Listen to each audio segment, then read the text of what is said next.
Hello everybody, my name is Kate Shoesmith. I'm Deputy Chief Executive at the Recruitment and Employment Confederation, and I'm delighted to be here today welcoming so many of you joining us at REC2021. As we've just heard from the Secretary of State just now, he's underlined the thing that we absolutely know here at the REC, and that's how recruitment is essential to the recovery. We heard him and Neil earlier quote from our landmark report, Recruitment for Recovery, and it really underlines something for us that we think is going to be so important. If government are talking about building back better, if they're talking about the levelling up agenda, the role of recruitment is going to be so important to all of that, because how are we going to find people for the roles that are available? How are we going to keep clients in business, keep them growing? How are we going to make sure candidates have the right jobs for them at the right time in the right places? So today, for this first opening panel, we wanted to really explore that piece around what recruiters have been doing through the recovery, how they've learnt the lessons, and how they are really now building back better and actually blazing a path to success. I'm going to open up by speaking to Tina McKenzie, and Tina will be known to many of you. Tina is worked for several of the largest global recruitment brands out there, and she's currently the CEO of Staffline Ireland, and she's also been an active political commentator, mostly through her role lately of being the Deputy Chair of the Policy and Advocacy side at the Federation of Small Businesses.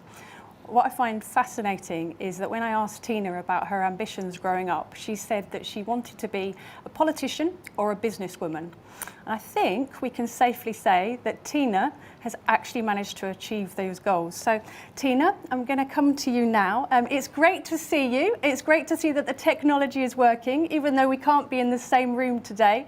It's lovely to have you here.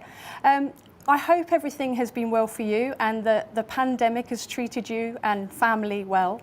But I thought that perhaps to start with today, you could take us through something around the big transition that you went through, which was taking on the challenge of becoming the CEO at Staffline, taking that business through a major merger and acquisition piece. And I think that that's going to be relevant because whenever we go through situations of financial change, we often find that mergers and acquisitions in our industry, they take over.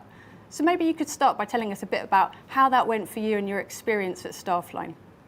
Well, good morning, Kate, and good morning, everyone out there from a beautiful, sunny Belfast, and we're not used to getting such beautiful weather.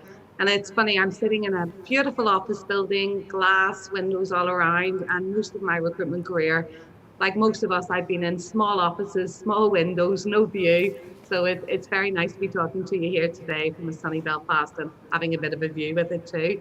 I guess in most of my career, I've had experience directly or indirectly of acquisitions. I didn't really understand some of the reasoning behind some of them when I was younger. Coming up as a recruitment consultant and a branch manager and in the sales team, I've done quite a lot of jobs in recruitment. And I guess as I became in a more senior managerial role, I started to understand market dynamics better and understood why a company would acquire, why that's preferential sometimes to organic growth. And so when I came along, I came home from working in GB for many, many years, came home to Ireland in 2013 and started with the Staffline Group, which didn't really have a presence in Ireland to speak of. And it became quite apparent to me that if we were going to make real serious moves in the market, then we would probably need to acquire. And I quickly identified some competitors that I would just love to get into business with, not to take over, but to actually work with. And, you know, when we're recruiters and we're younger, we're so competitive with the competition.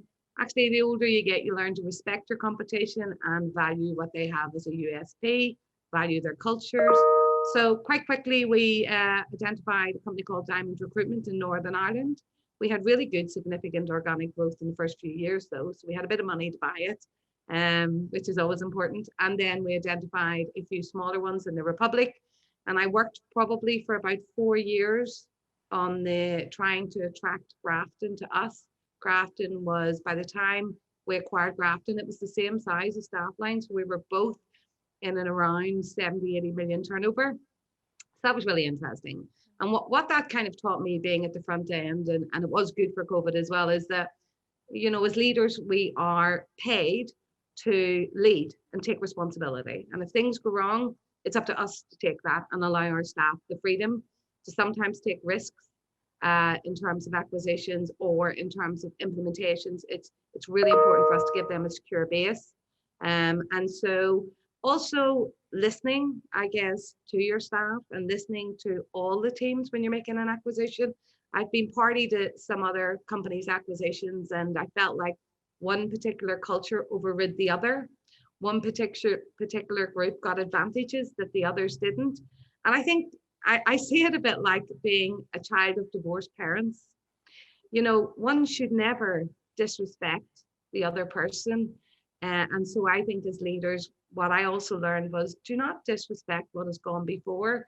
Celebrate what is great about taking on other companies and bring that talent with you. And never, irrespective of whether you have a point or not, never ever disrespect what's gone before, because you don't always fully know the context of how the decisions were made in those previous companies, and it doesn't gain or garner you any respect in doing so. And I see people join recruitment companies today, and they're all full of what went wrong before. And so my biggest lesson and my I guess piece of advice to all those executives out there is, be careful before you speak badly about previous management teams, about previous journeys, because you don't necessarily know how hard they were and what the context was that people were making decisions in. So we are now the largest in Northern Ireland from a standing start of one temp out in February 2013.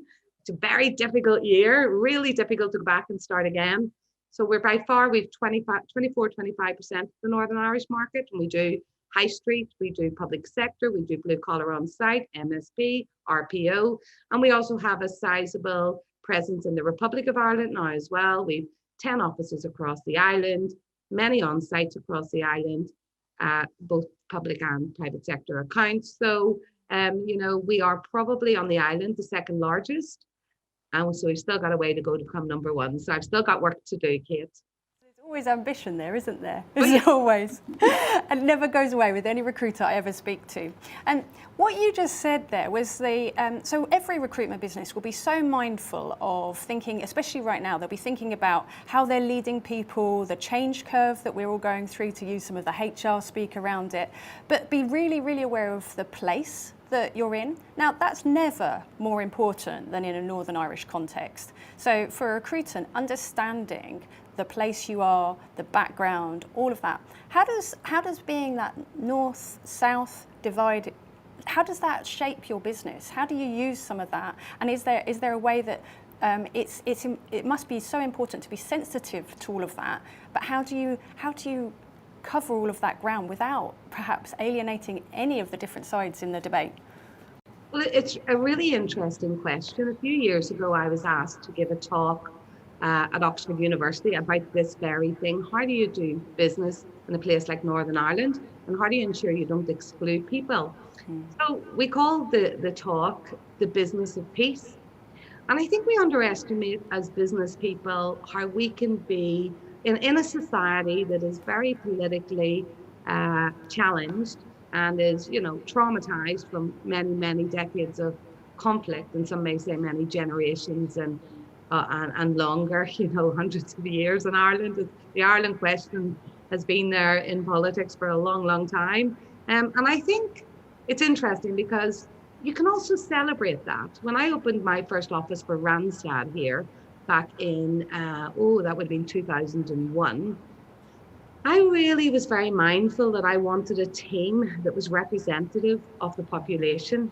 And in Northern Ireland back in those days, there was still this kind of hangover of teams were either one thing or another, and that's not acceptable in any society. Diversity is so important. And so what I loved to see in my little team was how I had people from all ends of the political spectrum. And Northern Ireland, with people whose parents have been involved in different parts of the Troubles, or parents have been involved in the forces, in the police, in various different parts of what became known as our conflict. their children were able to work very well together without the hangover of that. And when we had our team, we became a close team because we worked together every day and you spent more time working with your colleagues in your office than you necessarily do spending at home with your family.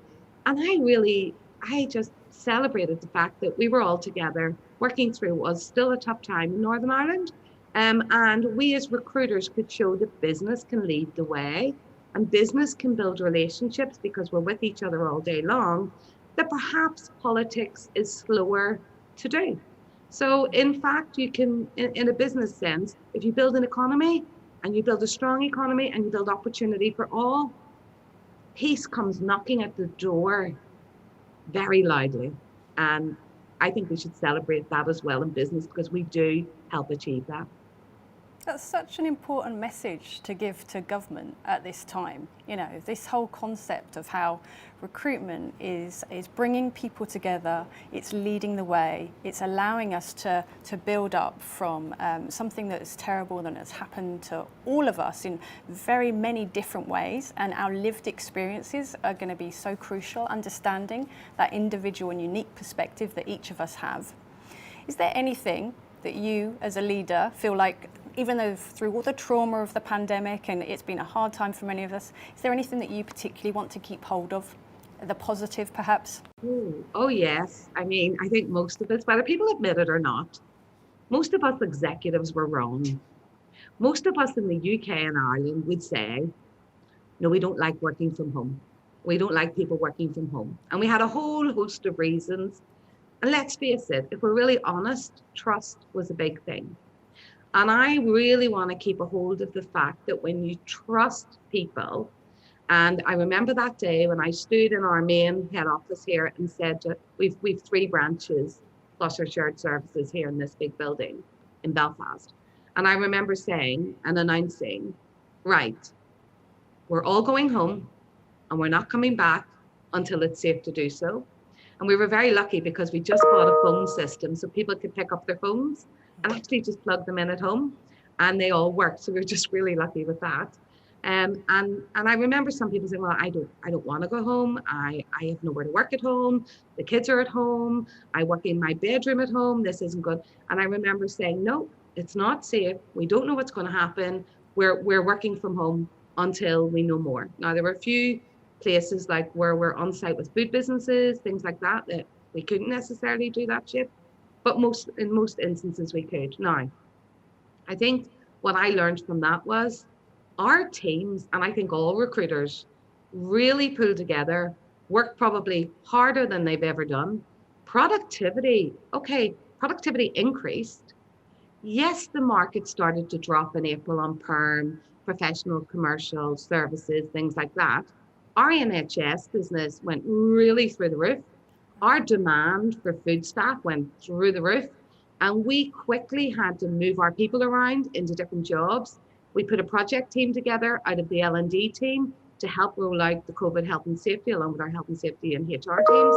And so I think that one thing I want to keep a hold of is, you know, we were wrong about not trusting people to work from home.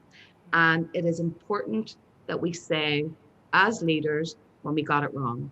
And today I celebrate that we have hybrid working across our company, and I don't see that ever coming to an end. Yes, there are some rules where they have to be on site or whatever, you know, health and safety officer has to be out on site doing things, but predominantly every person gets the opportunity to have hybrid working, and that is something that will grow in the future. And I, for one, will stick to that. That's for sure. That's something that I'll make sure we continue with. Fantastic. Thank you, Tina, for that. Tina's going to stay with us and come back and join our panel.